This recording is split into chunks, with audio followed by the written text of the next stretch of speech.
Alright, ladies and gentlemen, welcome to On Loose Lines, back for another week, and we do have a fan going in the background which is going to give a little bit of a hiss, I think, to things. Maybe not, might be my audio, might be the fan as well. We'll see how that all goes. Well, I want to say thank you, welcome to everyone who has potentially come back. Of course, been up at Chinchilla for the week, 8 days up there, did do some shows, but On Loose Lines unfortunately was one of those shows that I couldn't do, mainly because I didn't get there until the Monday night. So that made a big difference to being able to do it or not being able to do it. But we are live tonight, back, got quite a few guests coming in, and please get involved with the show. Yep. We are live tonight. And the fan's not that bad actually, so that part is actually good. So we got audio going on. You can watch it also on my Twitter account and also on the Facebook account as well. So get involved with the show. I'll just turn that down just in case that pops anything up. But we've got quite a few people watching it on the Twitter feed as well. And if you want to get involved with the Twitter, I think if you send messages in, if I look at it from time to time, you can.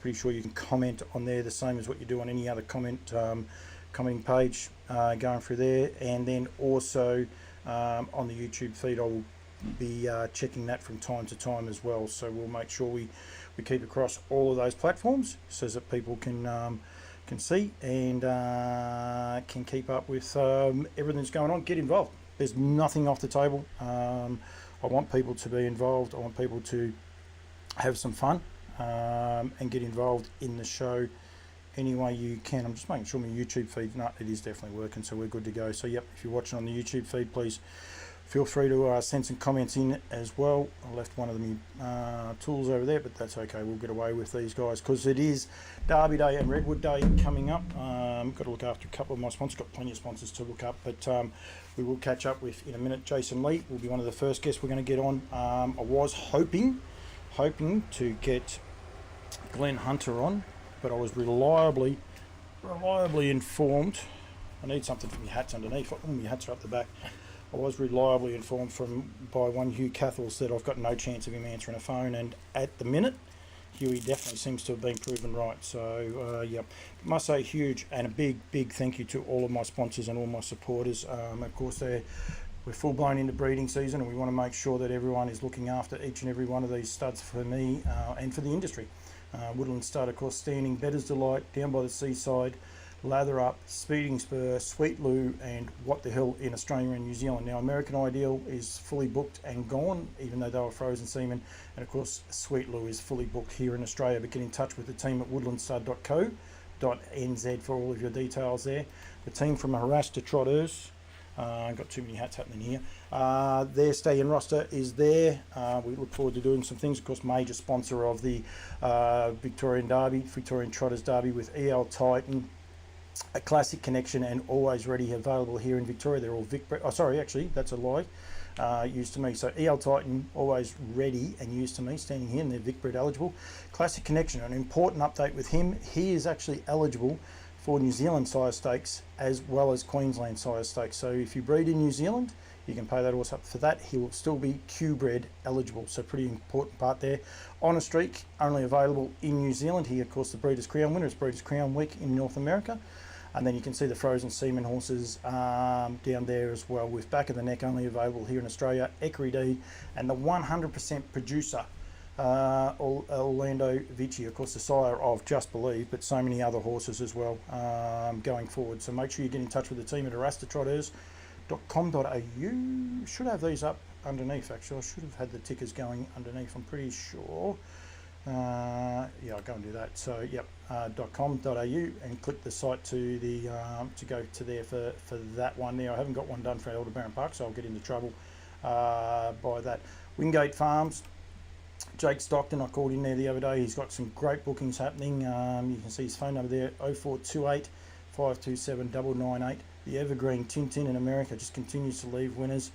Be Happy Mac on his third season, so it's always a wee bit tricky for those horses.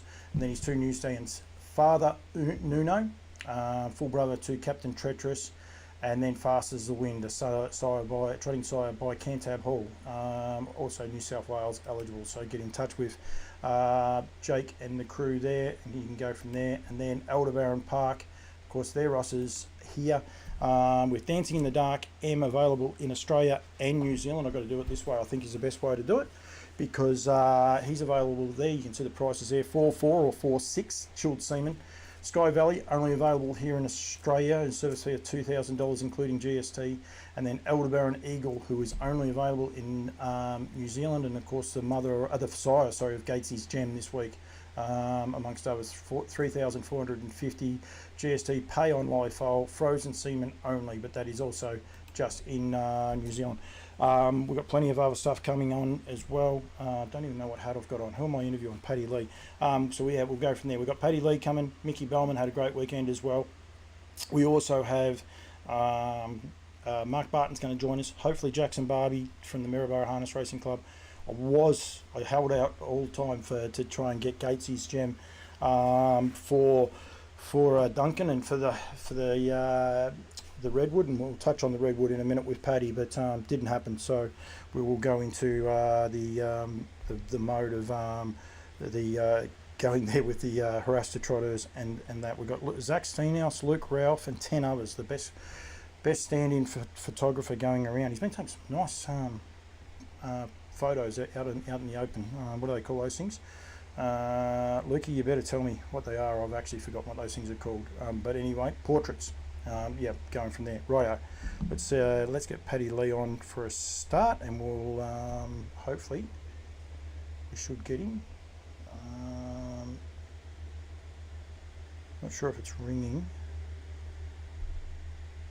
Yeah, we're right. Hopefully he answers. Hey Paulie, how are we? Very well, Paddy. Thank you very much for joining me, mate. I wasn't sure if it was ringing or not, but pretty busy week for you guys. It's been a busy weekend and a busy week ahead. So I really do appreciate you giving me a bit of time, mate. Yeah, no worries at all. Yeah, it's been a bit on, but had a good weekend, so can't complain. You did. Just quickly, Kiang Stuttgart. Was everything okay in Adelaide? I don't want to start on a sad note, but he just didn't seem himself. Nah, we just probably thought he was a little bit harsh done by on the 40 metres, and Lockie just said when he went out a picture on the screen, he just made a little mistake and ended up probably making his handicap 60 metres. So he said, well, by the time he'd chased and that, and then he went to get on the back of the other one, he said he just felt gassed, so he didn't want to knock him around and over push him when he looks like he's got a good future ahead. So yep. Lockie did a good job just taking care of him. No, he's doing an awesome job. Mitchy Phillips is watching. Don't know why that would be, but anyway, that's all right. We'll go from there, mate. I want to touch on Kiheng Sahara firstly, and I know it's funny because I keep getting confused who trains who, but you're actually not the trainer of this one. How did that come about? What happened there? I think Mum's seen a bit of ability on that side and wasn't letting that one out of her calf. So yeah, bit stiff, but no. We all work them together, and she's done a terrific job with her, and couldn't be more happier. Yeah, no, she was outstanding. Jason was very, very confident. He drove it confident. I think there was like 5 or 6 seconds difference in the two heats. I think what did we go? 59.3 and then 2.3. I think in the other heat. He drove it very, very confidently, mate. When you were watching it, were you guys worried at all because of the first time over the real long trip?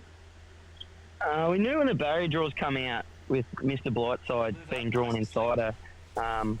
When he finds the front, he's probably a little bit hard. Like he likes to get free rolling in a lead, and we've seen him at the trials treeing a couple of times. So probably knew that she'd have to come out a little bit harder than she had been to try and get across him earlier, so he wasn't stretching her out too much. But just when she probably did do that little bit of work out of the gate that she hadn't been doing, it just heated her up under the saddle a little bit, and Jace just said he had to just go with her a bit.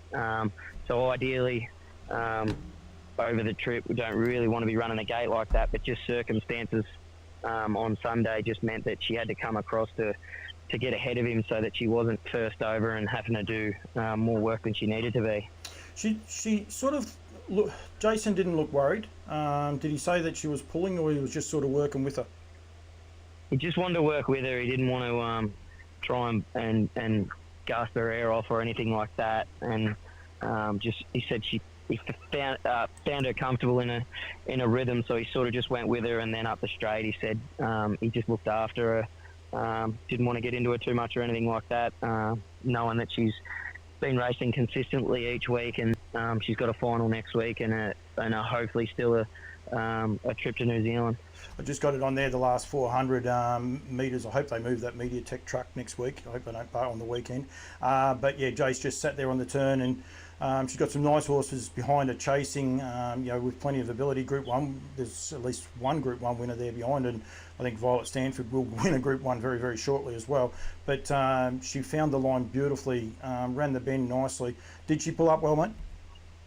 Yeah, she's pulled up great. I know the last couple of weeks, she before she had her trial at Mountain, she got a little had a little colic, step back, and she was not eating the best. And the last sort of 3 weeks with a lot of tough racing, she's been eating out her feed, been really well, and that's what gave Mum and the uncles confidence to go to Maryborough on Sunday. It was going to be 5 weeks in between the Oaks and the slot race in New Zealand, and I know as impressive as she has been, you still got to be ready to go when you go over and take the Kiwis on. I know they'll be fit and firing, ready to go, so we just didn't want that 5-week gap, and she was going to have a trial before she went. So ideally, if the Derby didn't have a heat on it, the fortnight in between would have been perfect, but it was sort of weighing up whether to just trial or whether to go in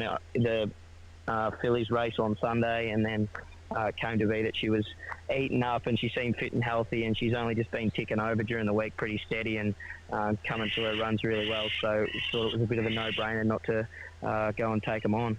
Yeah, no, I totally... I can understand it, and when I heard about the slot race, and Brad Steele's made a comment in there, if New Zealand's the only place to have a slot race, unfortunately, Brad, you are right at the minute in Australasia. But I sort of always thought it'd be on the radar, and then you start thinking about it. It probably, I can imagine you guys were probably betwixt and between. There would have been a lot of conversations going both ways as to which way to go. I think for the harness racing purists and what Sunday is going to be, I'm glad she's in the Derby, because it's going to be a hell of a race with her in it. But I could understand why you might have thought about the bracelet. I think it is the almost like the old Maryborough Oaks. So yeah, but I'm glad for harness racing purists, mate, that she's in there, because she's an excitement machine, and just watching her on a Sunday afternoon strolling around like she did, people get the opportunity now next week to go and watch her and Just Believe and so many of these other great horses that are going to be setting out at Maryborough. It's just going to be a super day of racing. Paddy, as a trotting purist and a bloke who loves to trotter like you do, you must get excited when you see the fields come out for this sort of a meeting. Yeah, for sure. And just the last 4 to 5 years, they've come so far in their gait and speed and breeding, and so much work has gone into them. I still remember the day when we got our first trotter here, and we were going to Trang and Hamilton, and there was only Maryborough and Ballarat and these places, and there was only the one meeting on the card still not that long ago. And Uncle Dick, sad passing to Dick, and he was great for me and Jason getting started in the game. Great shoulder to lean on, and great advice. And I know he was saying all along, you've got to get a trotter, and it's gonna be one day that the trotters will be on every card. I still don't think that'll happen, but just how far they have come in the last 4 or 5 years is a massive achievement to everyone that's improved the breeding and those side of things. And I know Patrick with the Stallions he's brought in and just improved the speed side of things and the bloodlines. It's just fantastic to see, and it definitely makes you want to get out of bed to work the trotters for sure.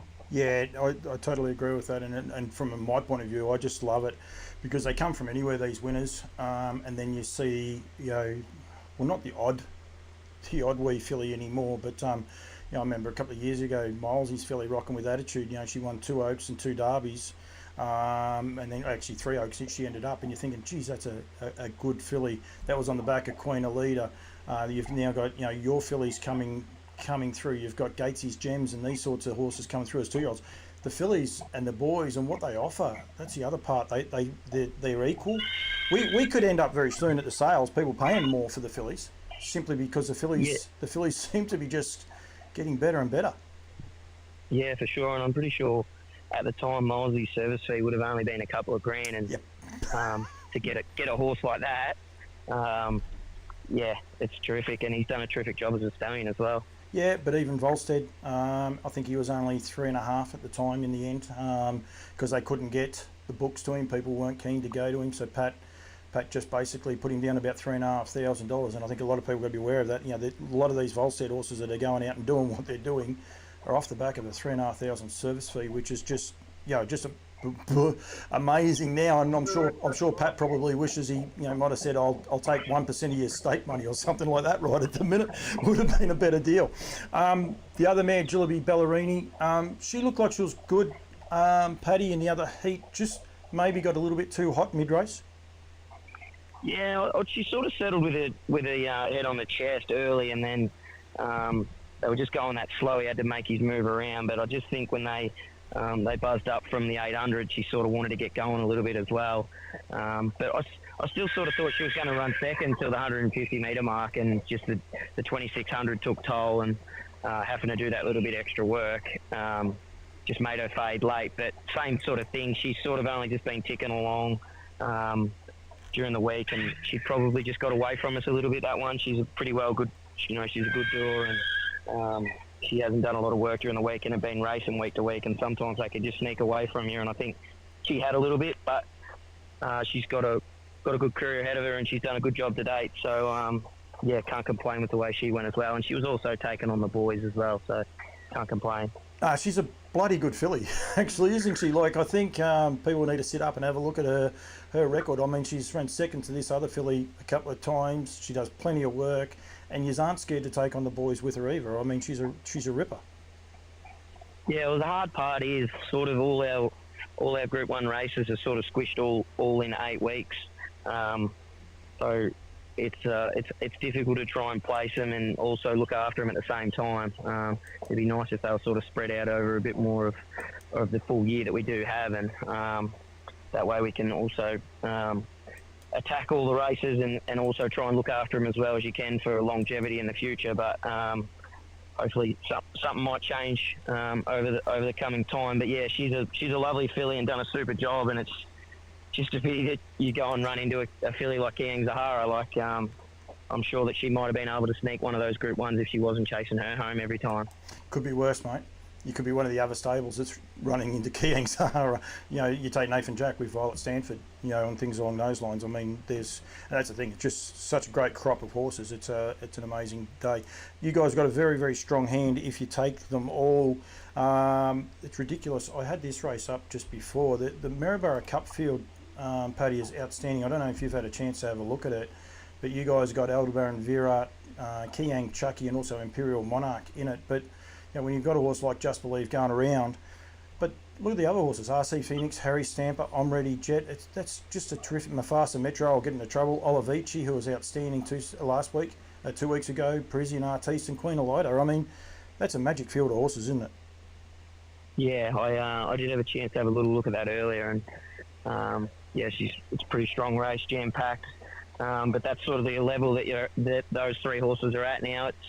They jump past that 89, and you've got to sort of take on that free-for-all level. But they've been seasoned. Aldebaran Vera's showed a lot of potential, and Imperial Monarchy thrives on the distance, and that's why I think if we can sort of keep him right, only being a 4-year-old, I think he could attack an Into Dominion series and sort of shock a few people. The whole stable's had a bit of an opinion on him the whole time since he's come over from New Zealand. He's just a very strong customer, and Kiang Chucky's run on Saturday night was outstanding. I thought that was one of his better runs he's had. He doesn't usually work the gate like that, but just had to take advantage of the barrier draw. But yeah, looking at that race, it's pretty strong, and I'm sure it'll draw people to Maryborough on Sunday just to come and watch some fantastic trotters go around. He's a great little horse, Kiang Chucky, isn't he? And he's not little either. I shouldn't say that. But he's just a ripper. Yeah, he's done a terrific job. Giving us some great thrills. I know I watched the Great Southern Stars for years and just wanted to be able to get a horse to be able to compete in the final, and for him to get a good little trip last year and run third, at the start of the year, and it was a great thrill for me and as long as the whole family because, we bought him off Yabby Dam at the sales and he's been giving us a terrific ride the whole way through. And when he was a juvenile, he was a nice horse, but he was a step off Plymouth Chubb and those sort of ones around the time. And I know Plymouth Chubb would sort of beat up on him each week and he'd have to chase him around, but just shows you a little bit of patience and time. He's improved and strengthened up, and he's been able to strengthen as well as his speed and put it all together, and he's turned into a lovely little horse. He's now up to 120 rating, so shows the job he's done. Wonderful year of trotters that year. Harry Stamper. It was, Harry Stamper and Cavache d'Or and Cavache d'Or, yep. And the little horse Chris Lang's as well. The Stride horse whose name's escaped me. Courage Stride, was it? Courage Stride, yeah. Yep. Yep. 4 horses that used to go to battle all the time, and then there was, like you say, horses like him just behind. It's just ridiculous. Yeah, he'd just chase them home each week, and he had a little hiccup when he was a 3-year-old towards the end of his 3-year-old campaign, but he just come back as a 55 rater as a young 4-year-old, and he just worked through his grades terrific, and he's just kept improving, and I just guess having that high speed. It takes you a long way in some of those races. The quicker they go, and you've got that high speed, you can just use it to your powers at the end. Yep. Hello to Debbie Hibbard.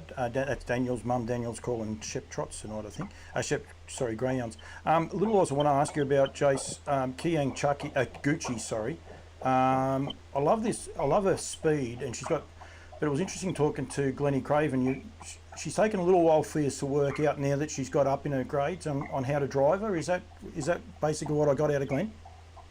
Yeah, I think just like she's just always shown really good ability, and she's just taken time to sort of put it all together, and she just made a lot of mistakes early days, and she was a sort of funny horse. She was 3 starts or. It was two or three starts in a row. Glennie sort of circled the field and ran to the front, and she had the field beaten by 15, 20 metres, and she just jumped out at the top of the straight each time, and then sort of started driving her just dead cold and leaving her on a helmet as long as she could, and she just started to find confidence, and we took her to the trials whenever we could take her to the trials for more experience, and Glenn's done a good job driving her as well, just educating her along as well, and he's been very cool on her and patient, and I know she made a mistake on Saturday night, but it probably didn't help that that the false start occurred. He just said it just made her a little hot, and he thought he was in trouble soon as the false start happened, but the job that she's done has been terrific, and she's got a good pedigree, and can't wait to breed from her as well. Nah, and she's got high speed, like she's a great winner and everything. But go back and watch that Kilmore win. That was ridiculous. When I watched the replay a couple of days later, I think I did a thing for Woodlands because she's by What the Hill, and she was like last, turning for home. Yet when you were looking at her, she was sort of always the winner as well. I think even Lockie called her the winner. Yet she was that wide and last, but you could just see the speed was just about to explode. It was ridiculous. Yeah, she's just got that real sharp turn of speed. She can change up gears really quick and follow speed really well, a little bit like Chucky. And I just one day would really like to get the half hobbles off her, but at the minute you're sort of in that mindset when something's going well, you don't want to change it. Because I think if she got them off as well, she'd find a little bit more speed again. But they seem to help keep her in her gate and control everything. With the Redwood coming up, mate, I don't know if people will have forgotten her, and I know you don't train her. Auntie trains this horse, but is Kiang Kukri, how's she progressing? Has she pulled up good after the Vic bred, and all systems go into the Redwood? Yeah, Auntie's done a terrific job with that little filly. We purchased her for 6,000 at sales, and seen him work her along the whole time since she was a year on. So, no, credit to him. I didn't think that she'd turn out as good as she was, watching him just jog around this wee little filly.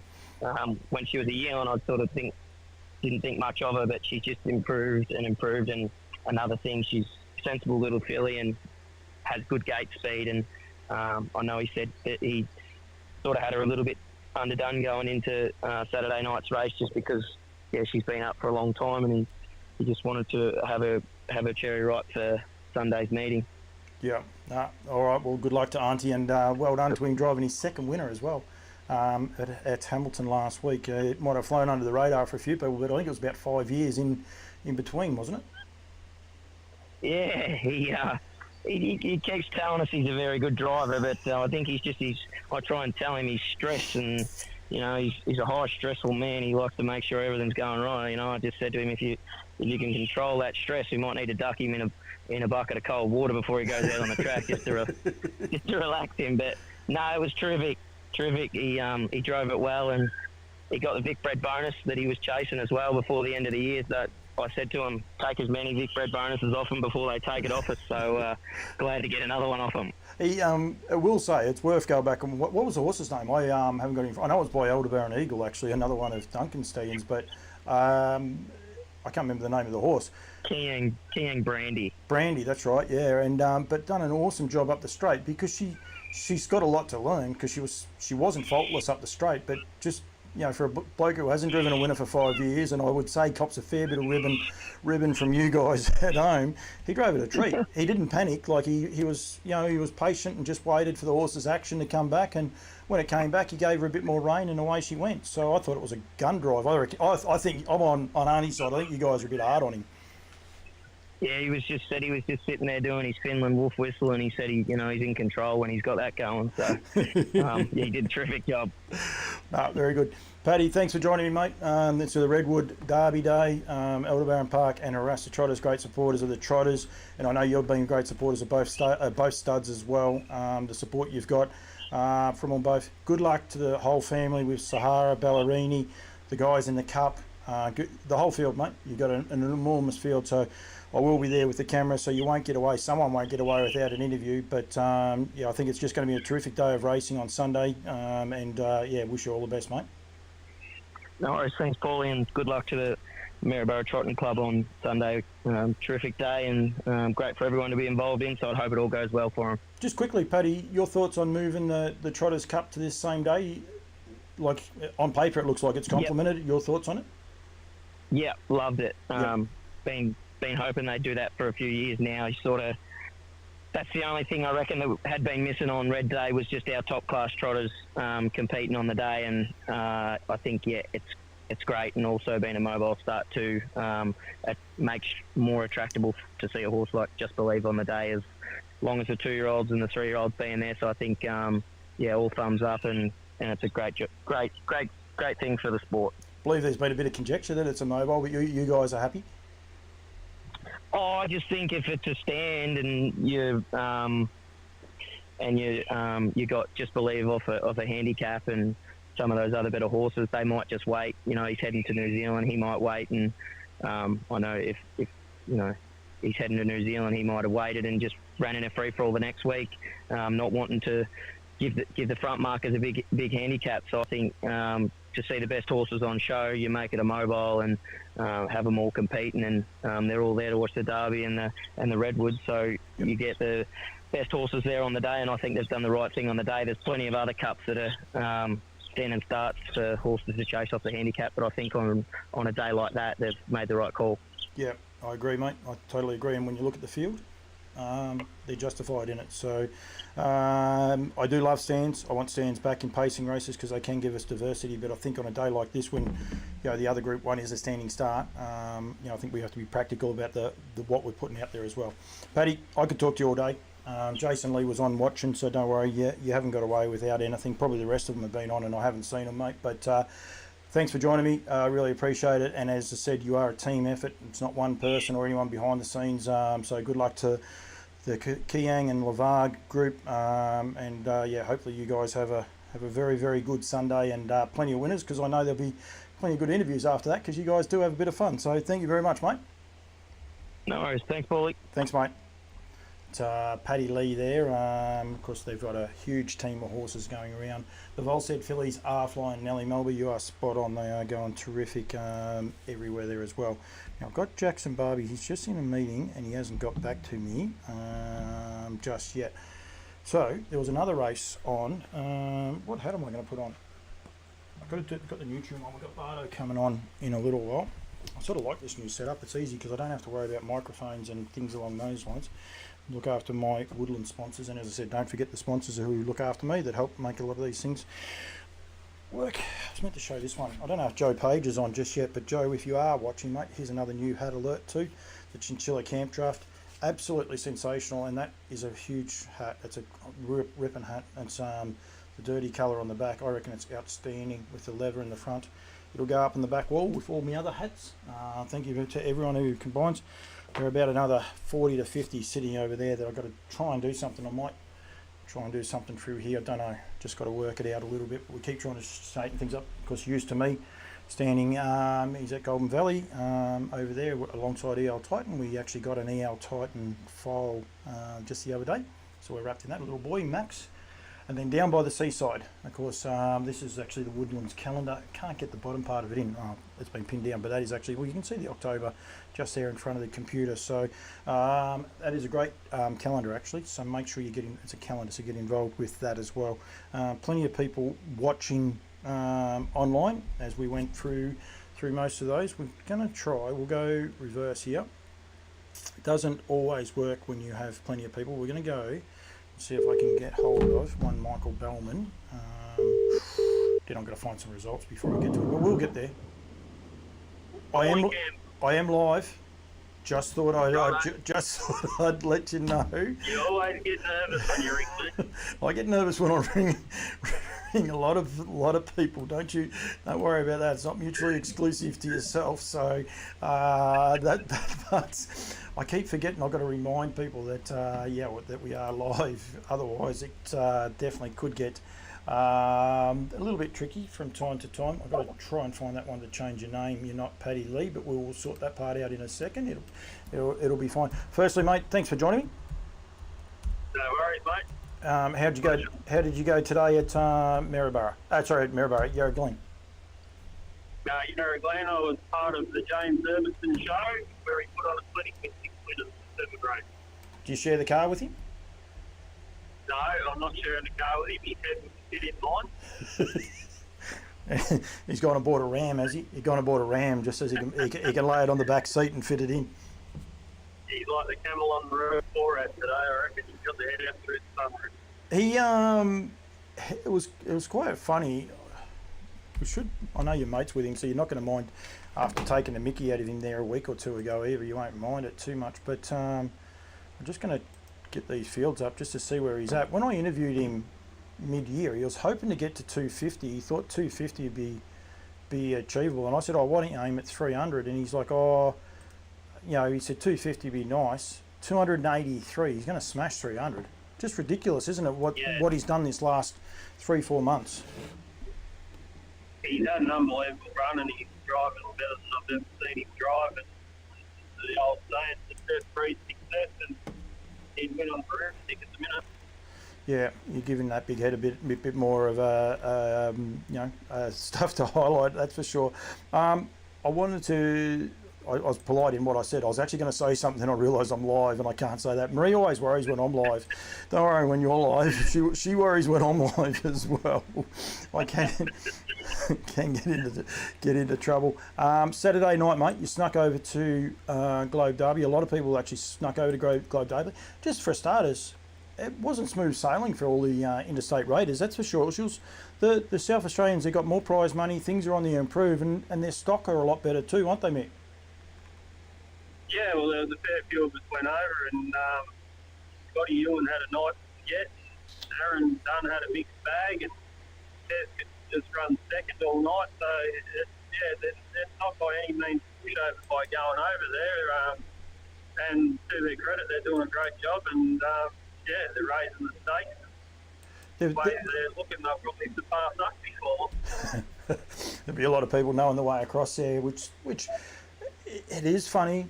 People need to stay positive because back in the day, I can't think of the name of the little tight track that was there, but it used to be, you talk to Brian Gaff, like his father, they would go there instead of going to Sydney. Wavell, yes, Wavell, thank you. Yep, so, it does twist and turn, and you look at all these trainers like Jeff Webster, the Justices, Scotty Ewan, Greg Norman, so many South Australians made their way across here because it was getting to be in the doldrums, but not now. It's just changed so much, mate. I got you on not to talk about James Herbertson and how to fix all that other. I want to congratulate you on the win with Jazz Spur. I've got you here about 400 from home, mate. You put them to bed very, very quickly from the 400 home. If you only watched this part of the race, you would say, wow, it might have been put on for you a little bit, but gee, she was good. Yeah, she was fantastic. And through that section, she actually had a flat tyre. So to carry my fat bum and do it like she did for that last bit at the end of 2700 was really pleasing. Where'd you get the flat tyre? I got it at about the 500. I just come out and just started to make me run, and the tyres just went bang. So that wasn't ideal at that point of the race, but she still showed that customary dash that she's got off the cold sit, so it was very pleasing. Mate, that even puts more to it than that. So she put the writing on the wall. Oh yeah, FT, that's what that stands for, flat tyre. She put the writing on the wall a couple of weeks ago. I think you ran 6th or 7th, but just flew home. Like, she's really started to find that speed again for you. Yeah, she's done a great job, because it was only about 8 months ago or so that she stood on a nail going to the track, and the nail went up through a foot. She was actually diagnosed with stable, what they call stable nail, what the old Clydesdales used to get was 8 stands on a shoe and get the nail through the foot, and they were worried it had hit the navicular nerve in before her pedal bone, and she was lame for about 4 months, and we thought, oh, this will be the end of it, but we just put her out with the mares and forgot about her, and one day we went out, and here she was tearing around the paddock, and we brought her back in, and she's just gone from strength to strength this time in, and yeah, she's done a mighty job. So she must have been lucky not to have gone to stud. She was borderline, yeah. It was only that it was during the off-season of the stud. If it had been leading up to stud, we would have probably lost her to a stallion, because Gary likes breeding his better stock, and yeah, it was lucky that it wasn't around stud time, otherwise we wouldn't have probably even worried about it. But she come back, and she took a little bit to come back, and then all of a sudden she found a niche, and she's just got better and better. Yeah, 47,000 this season so far. You got plenty more to go yet too as well. 112,000 all up in stakes, 14 wins. She's by Pegasus Spur. I've got the right hat on. Have a look at that. Out of a Sundawn mare, so she's going to be, quite a valuable brood mare if Gary and Trace want to sell them, or if they want, it's entirely up to them what they want to do with those. They do like to keep them as racehorses. And now with winning a heat of the South Australian Trotters Cup, it's only ticking all the boxes, Mick. You're doing the right thing by Gaz. Yeah, well, she's done a good job. She's won from a mile now to 2,700, so she's got better every year of her racing career. So yeah, there's lots to like about her, and she's only adding to the CV. And if she can top off Saturday night, that'll look real nice against us. Yeah, it was an interesting race, Mickey, to say the least. They were four deep. Into with a lap. Before they'd even finished a lap, they were 4 deep attacking. It was on for young and old early, fair to say. Yeah, they certainly weren't dying wondering, and I was just sitting back thinking, do they realise how far 2,700 is? But I was actually cheering them when they were going at each other, and I'd lob nice and handy, and I looked around, and Kiang Stuka was a fair way behind me, and I thought, well, I've got to jump on it. And to be fair, I didn't know a lot about the second horse, but I thought when I go, I'll use her speed, and she put him to bed pretty quick. Yeah, she did. You didn't even do the right thing by poor old Scotty Ewan. There was almost a gap there, but you just left him out there. You just thought he needs to see more of the track. Is that what you thought? Yeah, well, I thought Corey and Kev had stitched him up enough without me. He wouldn't have been too concerned about me being a pain in his bum, but yeah, he had a night to get, that's for sure, poor old Scotty. It does happen to the best of us. And then the other race on the night, mate, you ran second with Wish Upon a Dream. This little filly, she's just a ripper. She just tries so much for Rebecca Morrissey, and that didn't click to where I wanted it to. These long races, you've got to go a fair way through on the scroll wheel. I can tell you that, Mickey, to get to them. You're 1-1. They pulled out with still a fair way from home. Like it is one of those funny things when you get good prize money on offer. They do definitely get keen, don't they? Yeah, you dangle the carrot, they certainly come for it. But and it's exciting racing. And like I thought I was going to drop out down the back. She just hasn't got that point speed when they quicken, and when sort of help put the button down off the back. We got left flat-footed a little bit, but to her credit, she's all heart. She's not very big. She's only fine size, but she is all heart. To pinch one of the phrases off the Kiwi, she's a wee bonny little thing, isn't she? Like, and she doesn't have a high head check. She doesn't have a high head check or anything along those lines. But exactly that. Like she's going to run fourth. She's going to qualify here on the screen, and she just goes, nah, bugger this. I'm going to run second, and just pops her head down and makes sure she runs second. And it was just it's just terrific, isn't it, to watch her and see her do it. Yeah, you just can't help but admire her. Like you see her in the flesh. She's this skinny little thing, and she, as you said, she runs with a low head carriage. But I don't think I've ever driven a horse with more determination and just grit. She just, every time you ask her for something, she just gives you everything she's got every time. Yeah.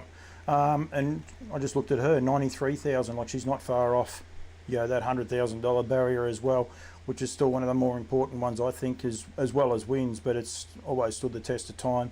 Going from there, how did she go in Oaks, Mickey? Throw you under the bus. I'm just trying to.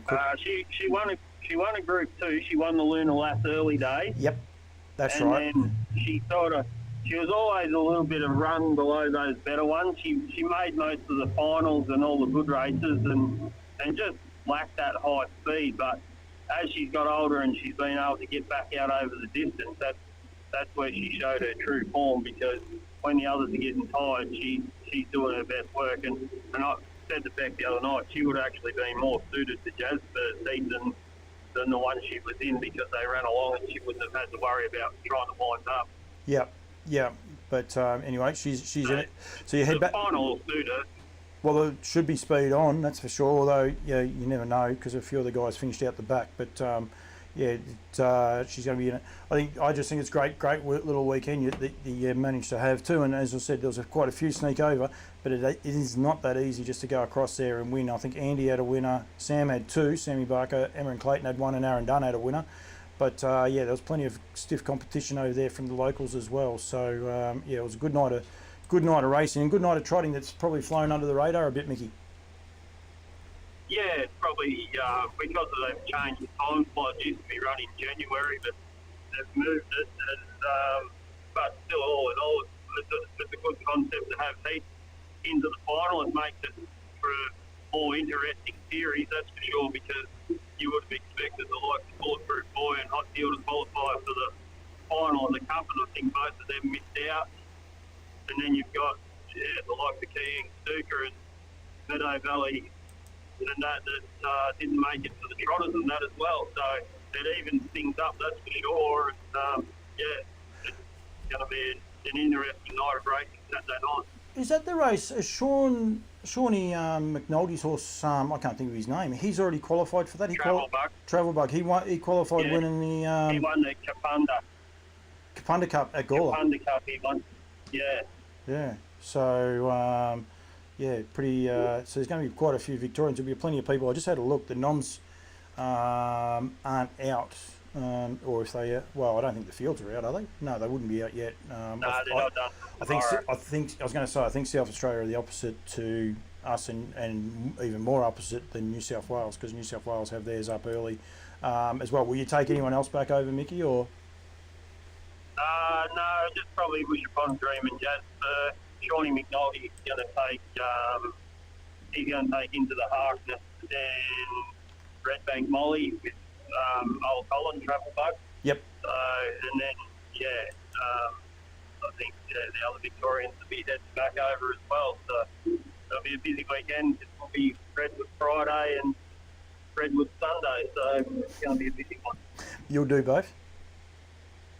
At this stage we'll be doing all three meetings. No rest. DJ Dex, I just saw there, checked and broke, vets, everything's okay? No, he actually cut through the tendon boot today and nicked the tendon, so we're just waiting to hear how deep that was.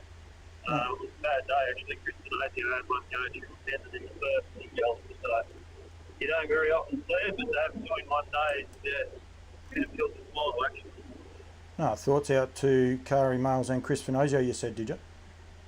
Yeah. Bugger. That was the first element, yeah. The highs and lows. Highs and lows. Not through any fault of their own, but don't see it very often, but when it does, it's good. Yeah, highs and lows of this bloody sport, I can say that. So we do forget about, we take a lot of it for granted, I must say. It can bring you back down to earth very, very quickly. 84 winners this year, Mickey. Another great solid year. You must be happy. You are a journeyman. You do plenty of travelling, but you must be happy with how it's all going along so far. You good chance of breaking the 100 again. Yeah, I don't set the goal, James. It's not realistic. If I can get 100 each year, I'm pretty happy chipping away with that. We work fairly hard, all of us do, for those results, and they don't come easy, that's for sure. No, they definitely don't. And as you said, when your son's out there driving all these winners and taking all the bloody bread, did you get any feedback? We did have anyone had a scene. We had a little bit of fun a couple of weeks ago with Mick and taking the Mickey out of James. Did you get any feedback at all, mate? I actually had Peter Bain come up to me Saturday night, and he said he'd watched the replay of that about 20 times and reckoned it got funnier every time he watched it. And he loved it. So it's gone far and wide, and the people at the track that have laughed and thought it was gold.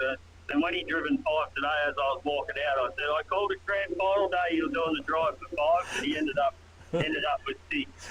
So he's having an unbelievable run. And full credit to him. He worked hard. He was in Maryborough yesterday, Cranbourne last night. So he's working for his opportunities. That's for sure. He got a winner last night too. So yeah, you're right. It is a big challenge.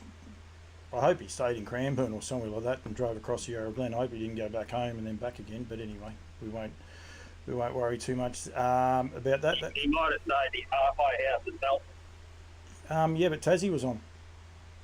So just that might have stopped him. just right. John might have cooked him breakfast. He wouldn't have got it in bed like he does at home, though. That's for sure. We're going to get into trouble, you and I. And a lot of people are like, what are these two peanuts on? Mickey, well done. Congratulations with Jasper. Great reward for taking a risk and going across there. And, good luck next week in the final. And also to Beck, good luck to her. I'm sure you're hoping she runs second. She's probably hoping you run second. I'll be happy either way. Yeah. I'll be happy either way. I copped a spray for ending up in the death, and she said, you can't give mine a feature for drive like you give your own. Yeah, well, you didn't. You did get cover eventually. It just took a while coming. I just said to her, you obviously didn't watch the last 1,200 of the race. I drove her a treat from there. Very right. Kez's problem this week. Hey. It's Kez's problem this week. She's on her in the final, so she's got an able replacement. She's only a world champion driver, so she replace me on Helen. I think she needs to have a better night than she did last week. That's for sure, Kezzy. She'll be grumpy otherwise, but that's okay. She doesn't go real well without sleep, Kez. So yeah. So anyway, we'll be right. As we all know, you never ride off a champion, and Kez rides to the top when it's those bigger nights. So yep. I thought Tammy was super in the heat, so I wouldn't be surprised if she's charging home in the final of the cup. Wish upon a dream, we've got to give her 20 metres, and if Kez can get the best out of her, she'll be thereabouts. Geez, you're giving her a big rap, I must say. I was going to say we can't be too cheeky to her because I have to deal with Kezzy as much as what you do. So yeah, so I was like, we better behave ourselves. But you've just turned around and you've redeemed yourself beautifully. So yeah, Mickey. No, she'll be a tired devotional all week into the late night. So you got to keep it kept up. I'm leaving it. I'm not touching it. I am being weak, mate. Thank you. Safe trip home from Yarra Glen. Just on another note before we go, mate, just want to send a cheerio out to Brian Teague. He had surgery today. He hasn't been travelling that flash, but he's come through his surgery for today, and just wish him all the best. I saw a lot of his horses were scratchy the other day. That's one of the reasons why I gave her. I'm not sure on the terms of that, but he's been having a bit of a rough trot, and I messaged him today, and he just said before he's come through his surgery, great, so he's got a long road ahead, but good to see that he's on the bed. No, very good. All right, mate. Thanks for joining me. And Thanks, mate. Thanks for having me. as I said, have a safe trip home and good luck next Saturday night, mate, over at South Australia, and everyone else over there in South Australia as well. For your sake, I hope they all run second, mate. That's all. So it'll be all good. That's it, mate. Thank you. See you, buddy. It's Michael Bellman, just there. Sorry, I've just done something, a bit of a boo-boo behind the scenes that no one else can actually see. So I'll get that fixed up first, and going to get Jackson Barby on the phone. But yeah, Mickey Bellman, of course, the other day, sneaking across to South Australia, and quite a few of them snuck across there. As I said, Alan McDonough and Sam Barker, they got a double. Emma Stewart got one winner. Aaron Dunn got one winner. So the Victorians did okay, but yeah, didn't dominate as much going forward. That's for sure. So there was plenty happening there. Rightio, we're going to try and get young Jackson Barby on the phone if we can. Got two messages, but that's all right. Don't forget, if you're watching on Facebook, Twitter, or any of those others, if you want to ask any questions, by all means get involved. Man, I'll make some phone calls. I'm sure I spoke to him today. I did. There it is there. So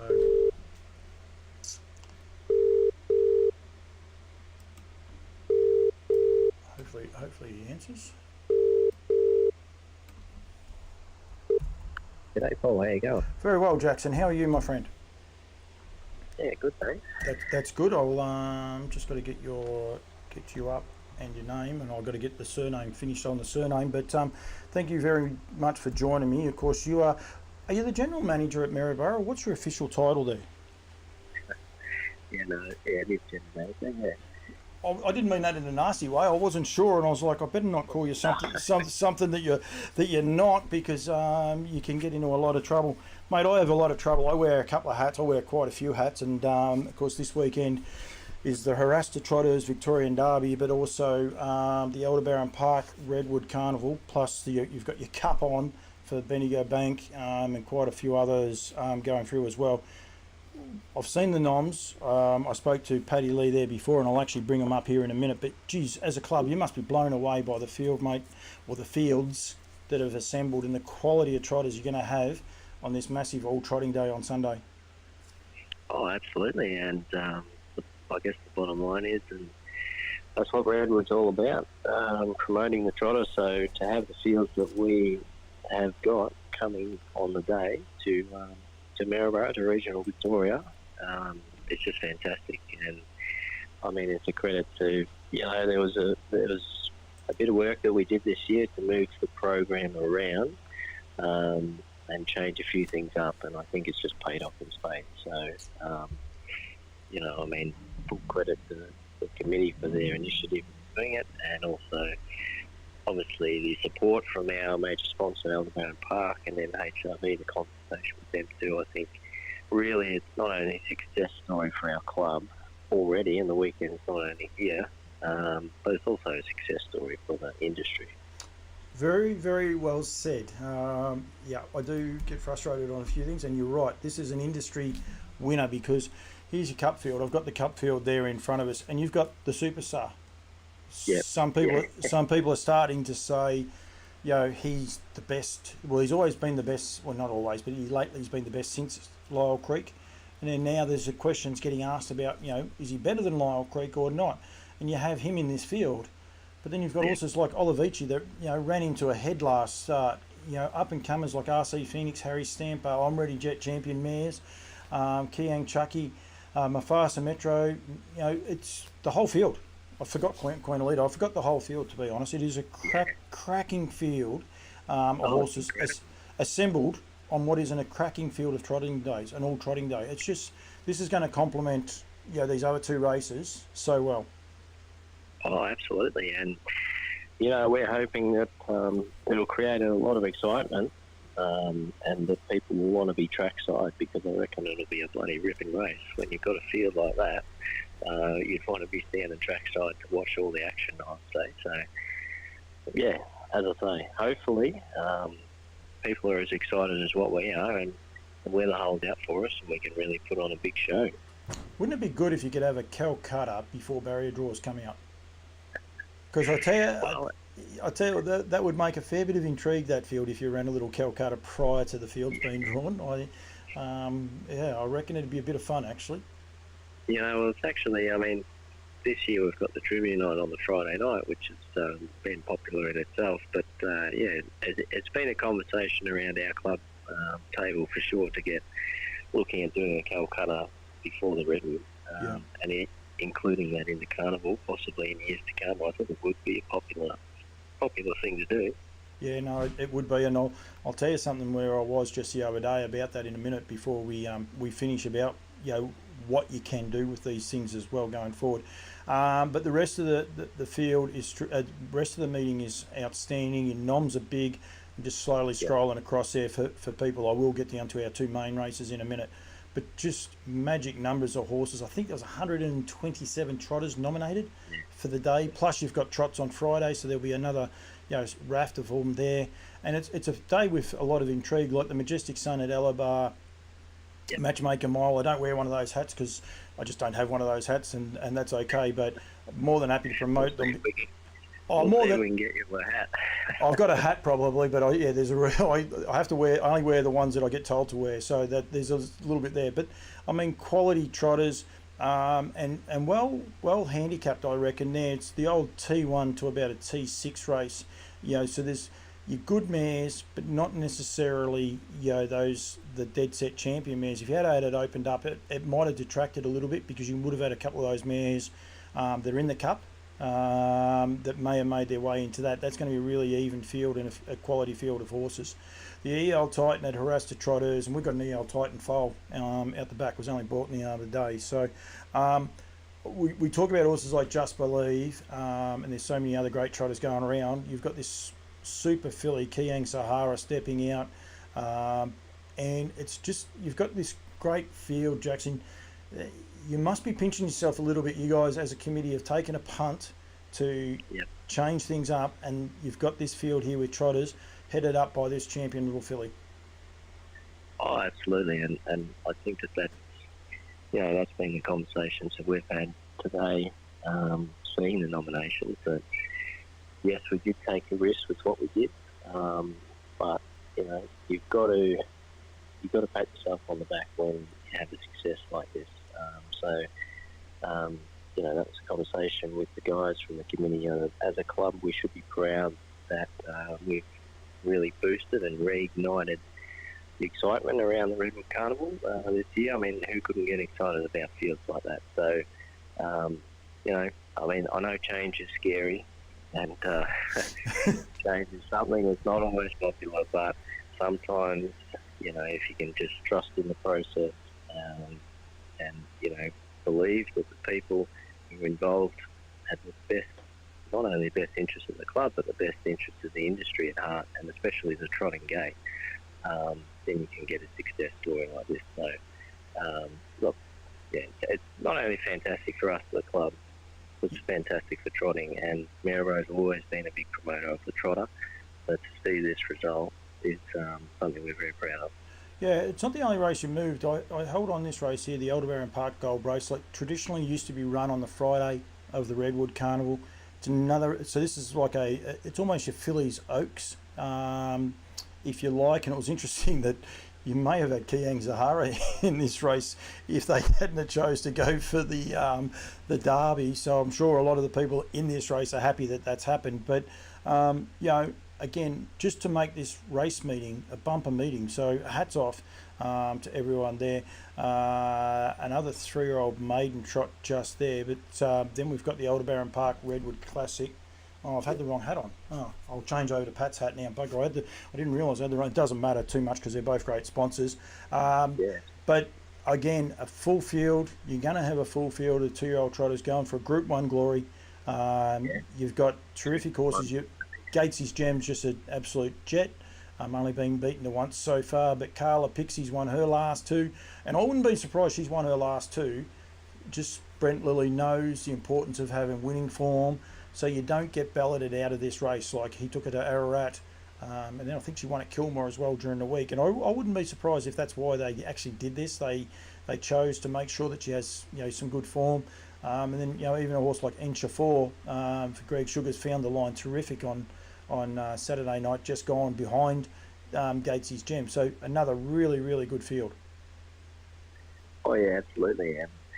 And I see this was part of the whole design of the changes that we made. We wanted to make sure that there was a race for everybody that had a trotter on Redwood weekend, and that if you were bringing one, you'd bring a few. So yeah, we're absolutely wrapped with the result.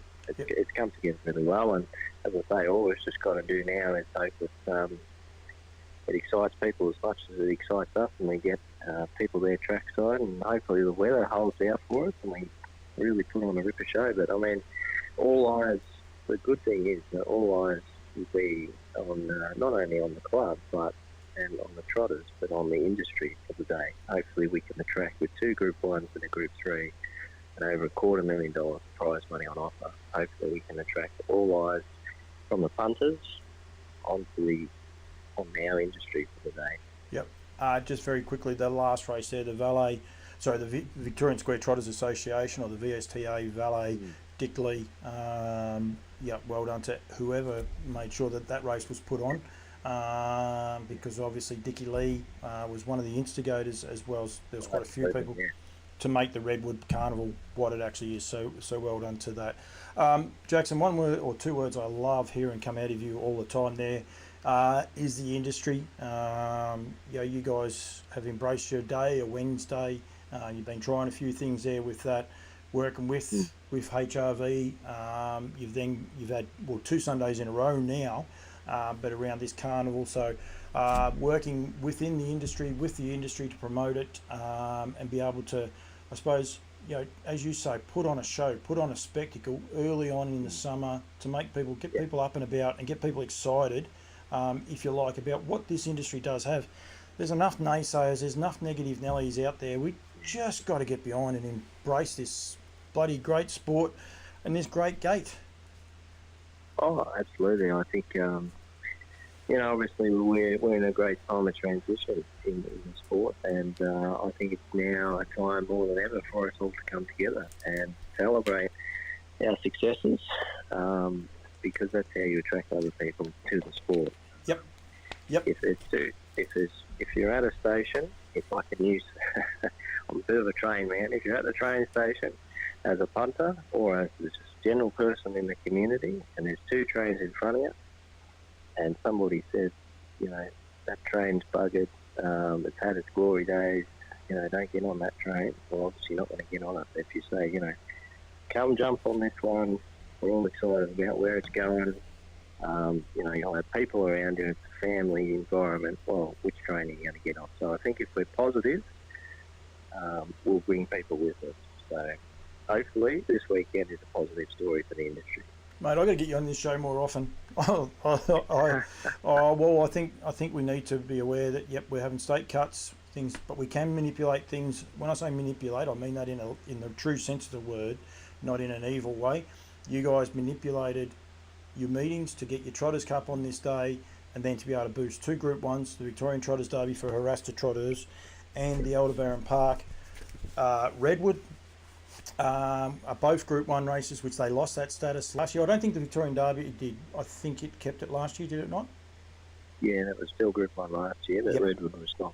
Yep, it wasn't. And then you've actually put your Trotters Cup on, dropped off your Pacing Cup, but with the little bit that was left extra there, you put that into your Trotters Cup, and it's now Group 3.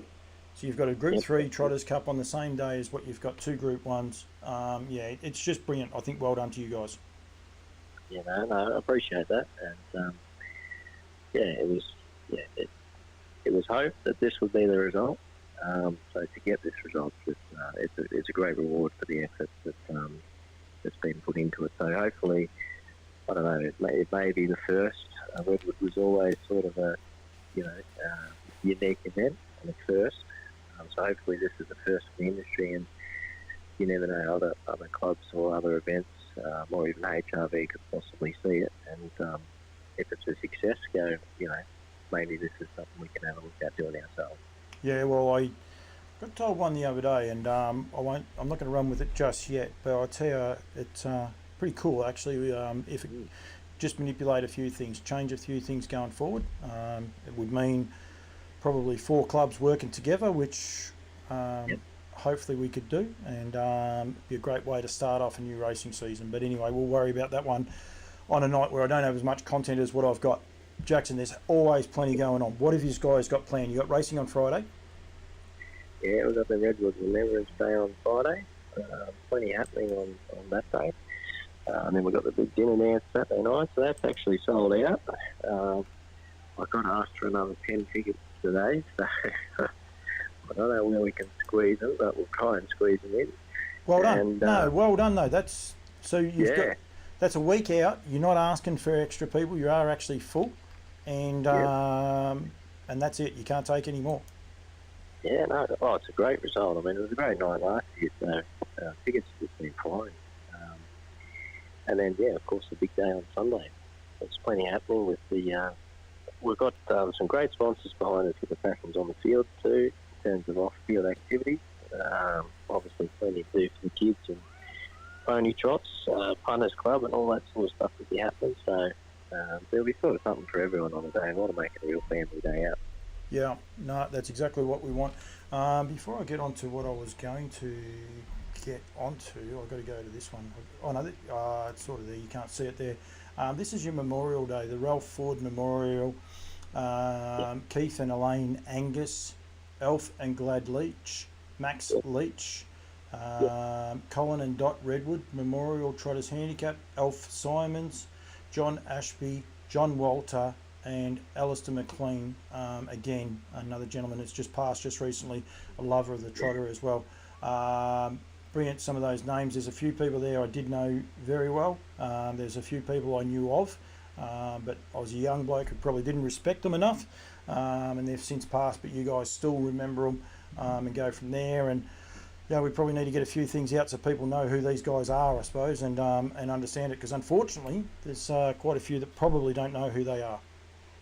Well, that was what we found last year, and I guess even me being new to the industry, some of these guys have been gone now for a number of years, so we really wanted to shine a light on them and their contribution not only to Redwood but the industry and the club. And it's been a fantastic process, touching base with the families. And what we've done is we've got a little piece and some photos that we're putting in the race book on the Friday, so everyone that attends will actually, know the story and know the faith that we're honouring on the day. And that'll be its own little piece of memorabilia. And look, it's just been a great process, and reading some of the stories and having the families come in and show you photos and talk about the horses that they used to have and train and things like that. It's been a real eye opener. I guess personally, I didn't realise that some of them were such integral legends, really, of the sport. Well, I know, talking to Dickie Lee, both Ralph Ford, Colin Redwood, and himself were definitely at the first meetings when they were trying to get the Redwood off the ground first. When they were, and anyone wondering, it's not named after Colin, it's actually named after Colin's dad.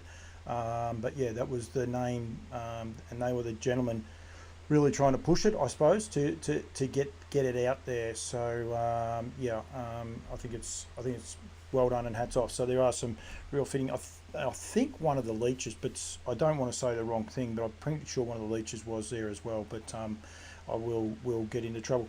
So my random one now, because that's what I do. I've got to catch up with Mark Barton in a minute, but we'll get Barto in a sec. There's no problems there, and people can watch this later or now, whatever they're doing. I was at Chinchilla just recently. Where's that hat? Down here. And they have what's called a cutout. I should try and get some footage of it actually, maybe for next week's show.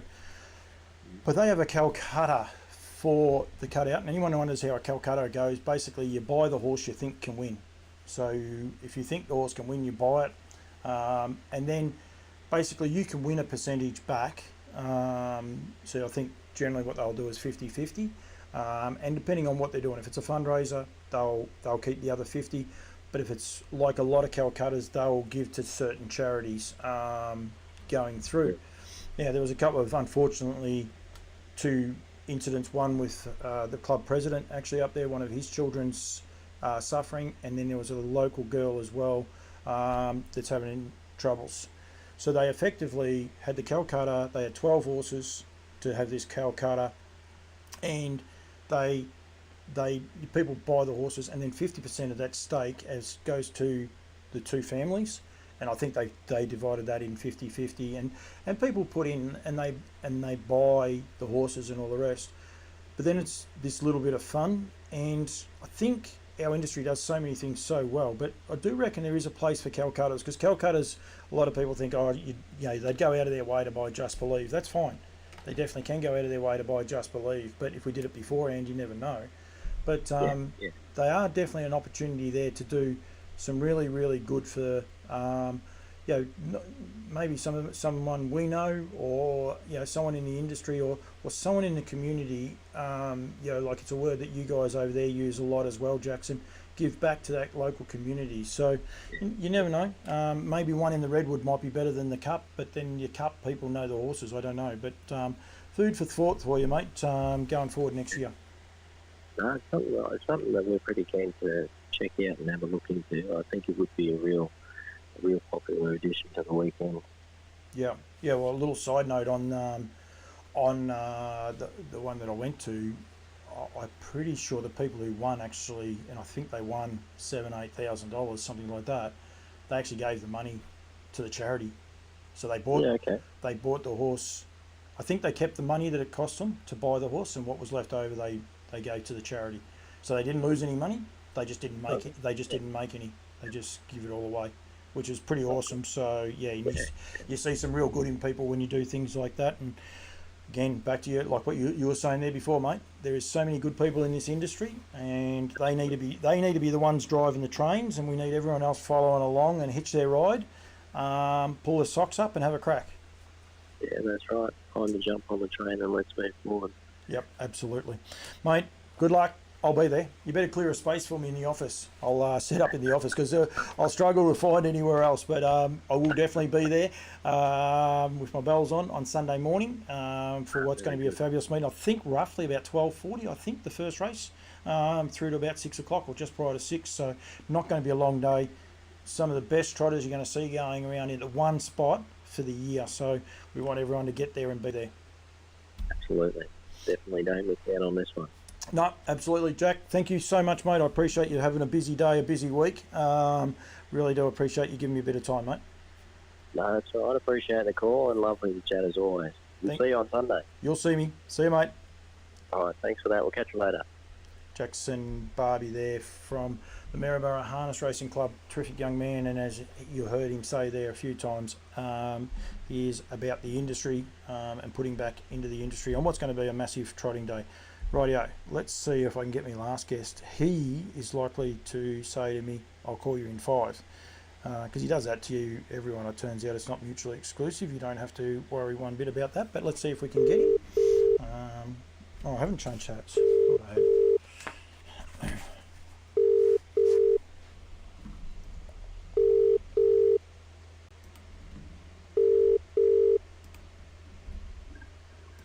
Hello, you've contacted Mark Barton. I can't take your call right. That's never good, because generally what he'll say is he'll call you in 5, and he doesn't. So hopefully he might call back in a second. He does work a little bit, so maybe he's just a little bit busy. I'll give him a couple of minutes, and hopefully he'll get back to me. We'll go from there. Hello to you, Riley. But there's plenty of news happening. Craig Judd was on there as well. There is some... Mark Barton. Hey, mate. Hang on a sec. Got to try and get you going through this machine. We'll go that way. Are you there now? Yep. Yep. Got you now. I didn't have you. It's a funny thing. That's why I ring people, because it doesn't go through the machine. But it's all good. We've got you now.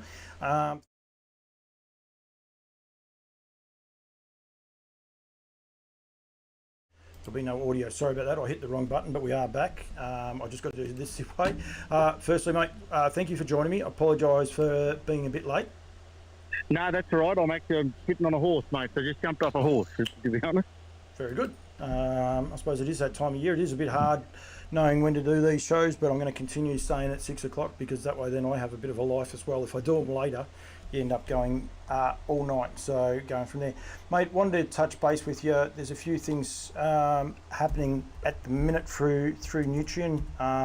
Catalogues getting sorted out, and a few of those are the other, I suppose, issues that people don't see behind the scenes.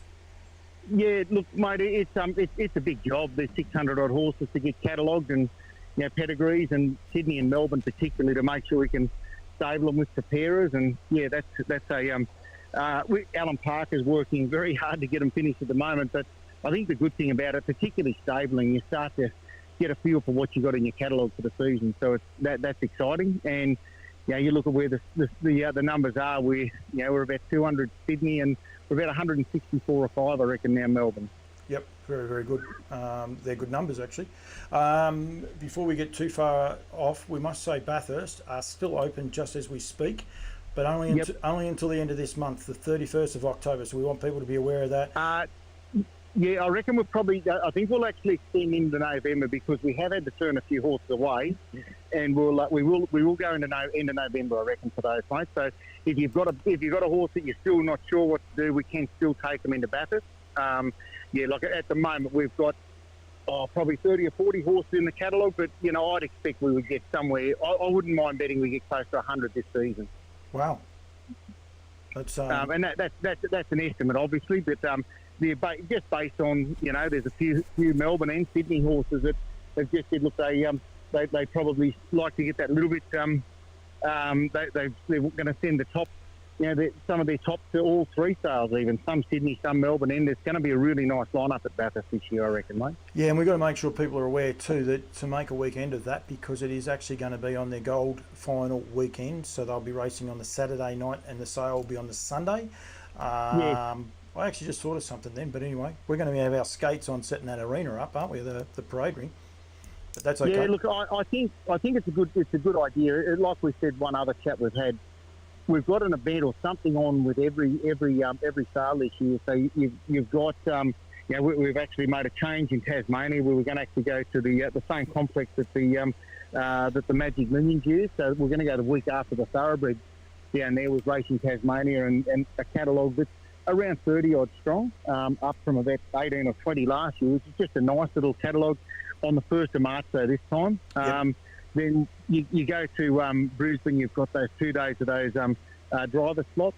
You go to Sydney, you've got the Miracle Mile that weekend, and you go to Melbourne, you've got our race series. So it's going to be it's a good program. Yep, absolutely. So those dates there, the Sunshine Sales in Brisbane is the 23rd is the sale, but the 21st and 2nd are the driver slot series. So that'll be on the 21st, 22nd. Then you've got Tasmania on the 1st of March, which will be the day after Chariots. Then you have Sydney, which is Miracle Mile night, as you said, Bathurst Gold Crown weekend. Now it's going to be huge, and then a massive week with Melbourne racing on the Friday night, parade on the Saturday, sale on the Sunday. So there is plenty happening there for all of those. But we've got a few graduates. The fields weren't. Yes. They weren't out. They probably are. I should have looked at them before I even asked that question. At they weren't at lunchtime, but at Menangle. Sorry, on Saturday night they are out. Yep. So which is this is the exciting part now. A lot of the team, a lot of the horses behind the scenes that have been sold now racing in Group 1 races and going on to be older horses as well. And it must be exciting for you guys and your brand.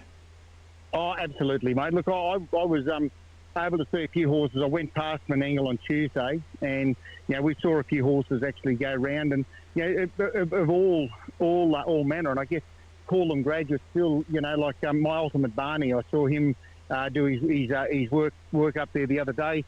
He was a Europe dispersal horse, but what's exciting for us is the full brothers in Sydney this year. And like you say, you've got he's a treacherous at Robbie Morris's stable.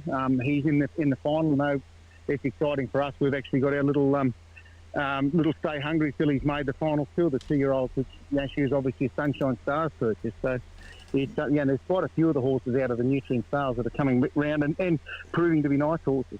Sanchez is another one of those horses. It was a sales graduate as well. Unfortunately for my Ultimate Barney, you moz them though. They've drawn the car park, mate. Unfortunately for those guys, so that's not as good. The 3-year-old colts and geldings. There'll be a few that have been. I'm not even going to try and guess. I'm just trying to find your 2-year-old fillies race. They put you on a bit later. What's that 2-year-old filly? So where did you? Oh, look at that. Mark Barton, barrier 1, mate. You were nice to someone. That's always a good result. It doesn't mean you'll win, but it does make it a lot easier. Look, it's the draw is good. I think there's one that I know. You look at that field of horses, and I don't know. I reckon there's 5 or 6 really nice horses in that 3-year-old final. I know there's one that clients and mates of ours, Dennis and Joe Howe, they've got a lovely filly in that race that they lost a mother, so that's why they didn't offer yearling at the sales. But she's a super little filly. Yeah, and the Swift one, Bardo, it's a Bathurst graduate for Darryl Dwyer. Luke McCarthy's driving her. That's interesting. So again, won a good race there a couple of weeks ago, and it was a group one. Gemma Hewitt, she's got a really nice 4 reason that's been going around well too in that group. That was also a Brisbane horse.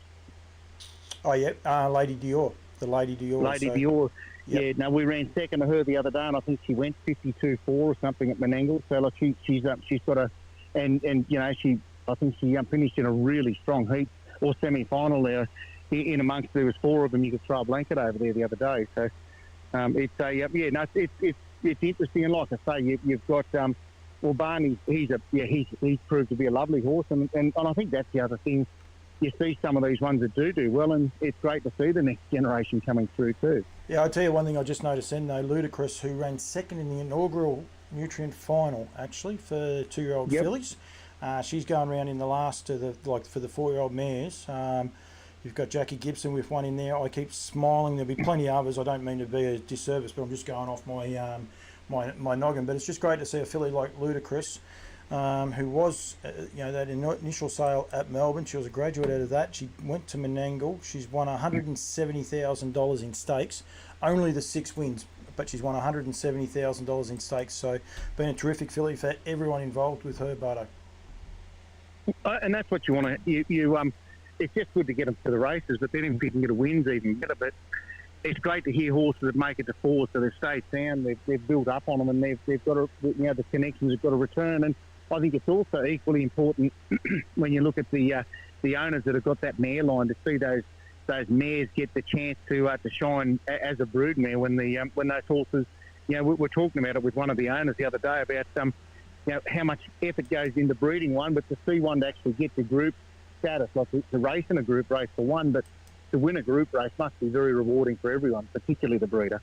Yep, definitely. Dennis, I was watching earlier, so our special memory.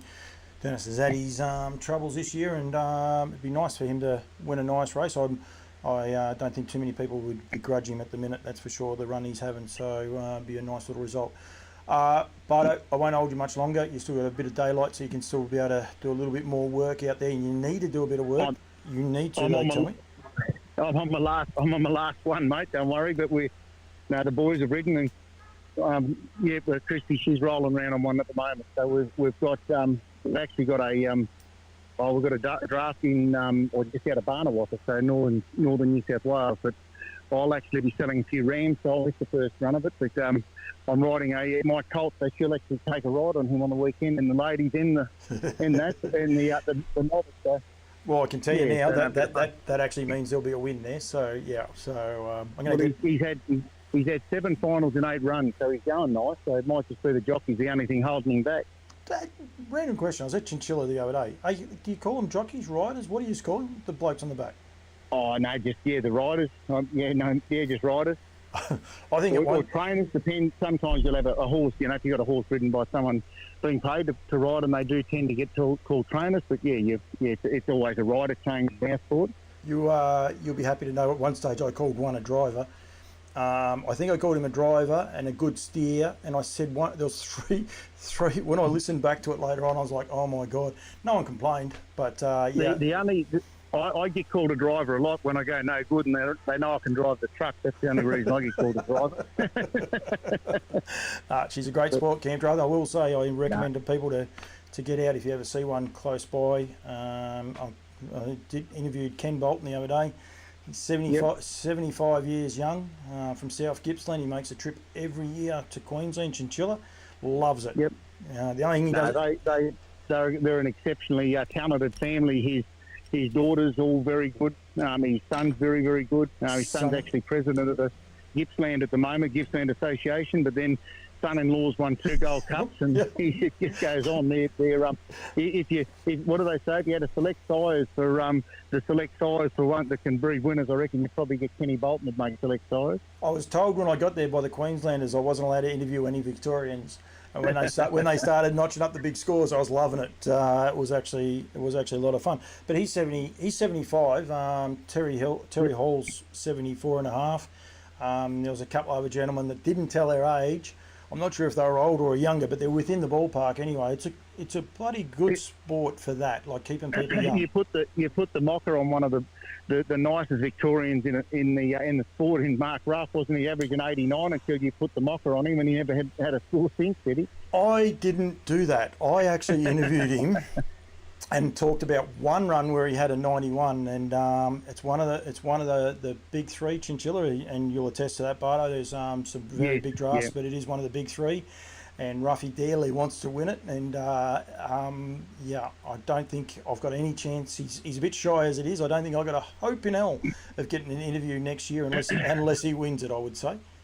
Well, he's agreed to judge the Nutrien Classic camp draft for me in February, so he'll be at Tamworth that we'll get him. But he'd have won the Gold Cup last year, and his horse fell 10 metres from the gate and cost him the Gold Cup actually, which was terrible bad luck. So.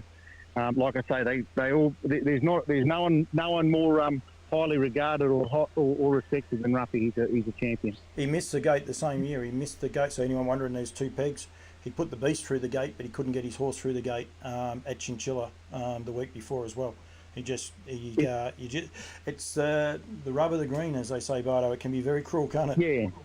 No, it can. Look, the other one, just back on your racing program, you've got this weekend at Menangle, but a fortnight from Saturday or Friday fortnight is the heats of the Sunshine Stars. So the Queensland horses off the Gold Coast, they run round. I think it's the 8th, and then they'll go again on the 16th, Saturday the 16th of November. And mate, there's 4 or 5 really nice horses. I saw a couple of those. We watched them run round on Saturday night actually at in Queensland. But there's the reason I think of that too, because our filly will finish this Saturday, and then she is actually a Sunshine Stars graduate, so she'll go up. For a run in the sun up there too, so it makes for a nice program for the back end of the year. I guess you've either got Breeders' Crown, or in this case we can go Sunshine Stars, $125,000 race a fortnight after this 150 race this weekend. Yeah, I've got them up there on screen now. So 2-year-old fillies $125,000 to the 2-year-old colts and geldings is $125,000. Then you also have, this is a cool race, Sunshine Stars Yearling Sale 2-year-old classic. Horses purchased for $25,000 or less, going around for $50,000 on that occasion there. And they're also a trotting two-year-old trotting. What's the difference there? Oh, one's fillies, one's colts and geldings, split sex. So that's going to be a great. And if they didn't get the number, they'll combine them, but add the pool with a preferential barrier draw. But I think they're hopeful that they'll get 2 races there. Hey, back up. What'd you say? So it'll be. Oh, yeah, it says there 50,000. Wow. Yeah. If it does, it's 25 individual sets, or they'll combine it, and I believe it's a preferential draw for a $50,000 race if they can't get 2 fields. The barrier draw remains random barrier draw, Bardo. There you go. I stand corrected, mate. I was just reading the T's and C's there as it was. If insufficient nominations are received, all sexes may be combined to form one final of $50,000. So I don't think the people with the fillies are going to complain too much because you're still going to be a live chance there. But yeah, well done to Racing Queensland. I was hoping to catch up with Darren Clayton on the weekend, but there was a wedding that threw a curveball for everyone. I think it was anyway, it doesn't matter. Chantal Turpin's sister or Pete, someone anyway. But yeah, mate, I'll let you go. Anyone wants to get in touch with you or Gemma, go to nutrienequine.com.au. Follow all the links there. Your phone number's there somewhere. I don't know where it is. I wonder if it's on this. I might have it on this screen here somewhere. Nope, that ain't it. Let's see if this one comes up. Nope, that's just the web address. And look, I'd say you'll see our catalogue should be live. I reckon we're looking to do it by the end of the month. So, but certainly we have it in the next fortnight, mate. So we'd be very close by the end of the week. We're just doing that final proof of our stable plans are done. Just clients have got back with their proof, so it's all but ready to put into out to the public. And we'll also wanting to launch that. That's the other timing thing is we've got our upgraded website, which has been the feedback we've had from a lot of people, and we have been trying to get that sorted. Which the developer reckons a fortnight we should nearly have that too. Awesome. Always good news. Bardo, thank you. Good on you, mate. We'll be ramping it up from here on through. Most of the yearling sales and that. We had Craig Judd on. He didn't say anything. He was on there watching, but he didn't say anything. Actually, don't worry, Juddy's got one going round at got one going round, I think, up there with Shannon Price at Little Bear Sunshine Stars horse too. So he's got a bit of interest to it in that race in a couple of weeks' time. Might have to get him on one night just for a chat, so it'd be all good. Bardo, thank you very much, mate. You go back to riding your horse and enjoying it, and we'll be catching up pretty regularly, I reckon, we'll say from now on. It won't be weekly from now on, but going forward it'll be pretty much weekly and could be even daily. So, yeah, we'll go from there. No, good on you. All right, mate. Good, mate. Thank you. Thank you very mate. much. It's Mark Barton there, just with some important... don't have to do that, I can do that. Don't want to do that. Bugger, I did something very different just then. Rightio, that's a wrap. Huge meeting at Maryborough this Sunday. Make sure you get there. As I said, I reckon the first race is going to be about 12:40. Between 12:40 and 1 o'clock, I was informed today when we were talking about it. 129 noms, great races. Some of the best trotters we have going around. We had Brad Steele come on earlier about Australasian slot races. Well, these guys, everyone is eligible. $250,000 in prize money on offer. You've got the Group 1. Hang on. Harass the trotters. EL Titan, actually. I should have got a photo of Max. We called him Max, a young colt that's born out the back. So we've got the EL Titan Victorian Derby for $100,000. We also have the Aldebaran Park Redwood Classic. We've got the Matchmaker Mile Majestic Sun and Alabar. We'll then also have the Group 3 Bendigo Bank race as well. So there's plenty happening in the world there. Make sure you tune in. If you can't be there, make sure you tune in on Sunday. Please have a bet, but if you don't have a bet, that's fine. Doesn't matter. It's not the end of the world. Going to be some great trotters going around and some really good racing. Great. If you're a trotting purist, you've got to go there. It's just the meeting, you have to go there. Hello to you, Nick Beale. Tuning in late, but nothing unusual. Probably been out to carrying David Miles and doing all of his work. So that is very, very good. Got to say a huge thank you to all of my sponsors, Barristock. Just trying to think of, Nutrien was the other one. I was going to say there's two here that I don't have coming up there at all. We'll go with Aldebaran Parks first because I have there's going on there. Of course, Dancing in the Dark, M Sky Valley, only available here in Australia for $2,000, and Aldebaran Eagle, only available frozen semen in New Zealand. And when I said there before about Nick Beale, of course, Rocking with Attitude is one of those horses. Sorry, I was just changing hats and I had to make sure I put the right hat on to what I was going to do. The team at Woodland Stud, Woodland's winners will be back on Wednesday. Some real cool ones actually this week. Some great little winners. They're leaving winners everywhere, but of course, Bettor's Delight, Down by the Seaside, Lather Up, Speeding Spur, Sweet Lou, and What the Hill, all available in New Zealand. American Ideal is on that list. He's not available in Australia or New Zealand. Both are fully booked. But yeah, those others are available. Of course, Sweet Lou finished here. He's reached his cap, so he's no longer. There's a fair waiting list for him as well next year. But Bettor's Delight, Down by the Seaside, Lather Up, Speeding Spur, and What the Hill are all available. What the Hill had, I think, 3 or 4 winners this week, and of course he's got Bet and Win in New Zealand. And then we'll go to the team from Harass to Trotters. I haven't got my hat on properly, but it doesn't matter. No one actually saw it. with Classic Connection, always ready and used to me, standing here in Golden Valley, all Vicbred eligible. No, done it wrong again. EL Titan, always ready and used to me, are all standing here in Victoria, all Vicbred eligible. Classic Connection in Queensland, so he is Q-bred eligible plus where your mare stands. Same with those other three, your Vicbred plus where your mare resides. But with Classic Connection, there's a great kicker. He's also New Zealand size stakes eligible, and reverse is actually how it works as well. So if you breed to him in New Zealand, he will be Q-bred. So any of my Kiwi friends that are watching, if you breed to Classic Connection, you'll get a Q-bred eligible horse. And then On a Streak, who is standing at Waihee Farms for $3,500. That is the only place that he is actually standing, so not available here in Australia.